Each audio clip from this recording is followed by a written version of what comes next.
three Gospels, Matthew, Mark, and Luke, are known as the Synoptic Gospels. The word synoptic comes from the word synopsis, of course, which means a summary, a similar kind of telling of these 3 points of view of Matthew, Mark, and Luke. We shouldn't be surprised by that because Jesus tells us that if everything that he had said and done had been written down, that all of the books in the world would not contain that. So it is with that understanding that we sometimes come to various parts of the story that we know there must have been more said, and we can probably suppose that maybe even there were some emotions, there were some feelings expressed that we really can't be sure of just from the printed page. I wonder if it was not like that in the account that Luke gives us in the latter part of his gospel, chapter 24, when he talks about that morning when some of the women went to the tomb. Now, they went there for the purpose to anoint the body of Jesus. But Luke tells us that while they are there, that two men appeared. Now, we assume that those men are angels. And those angels, those men, asked the women this question: why do you look for the living among the dead? I cannot help but think that there is more there than we know about just from the words that Luke records for us. I can't help but think that maybe those two, when they asked that question, perhaps might even have chuckled when they said it, when they asked that question. Perhaps giving each other a knowing look.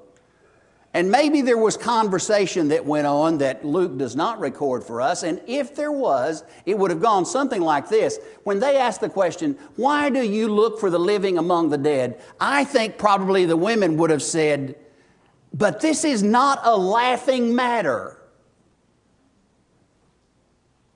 But those men, those angels, I think would have responded, oh, but it is a laughing matter.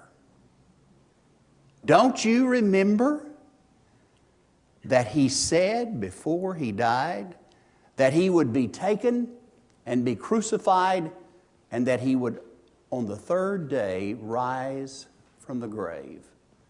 And the women remembered. And they went back and told the disciples and the other followers of Jesus that Jesus is alive. Now, we can understand why the women would have felt the way they did. They were literally walking into what their patriarch King David had called so many thousands of years before, the shadow of death. Remember in Psalm 23 when David talks about that we shall not be afraid even in the shadow of death. We will fear no evil. But indeed, we are afraid at times because the shadow of death constantly, as long as we live, it is always there. It is always in the back of our minds. It is always looming around us somewhere, not too far away. Oh, I know when we're younger, we don't think about it much. I guess a lot of young people maybe even think that they'll never die. But as we get older, we begin to think about it more. We begin to realize that we have more years behind us than we have ahead of us. And the shadow of death looms. The shadow of death is always there, lurking somewhere out in the distance, but oftentimes coming close. Coming close when we lose a loved one or a friend. Coming close when we hear the doctor say that the prognosis for our own health is not so good. It sometimes comes when we least expect it. My mom and dad, particularly my dad, enjoyed making home movies.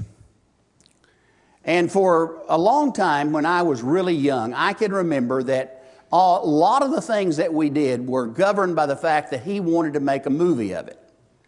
He would literally have my younger brother and I stay in our beds on Christmas morning until he could come in with his movie camera and take a picture of us getting out of bed and running down the hall there in front of the Christmas tree.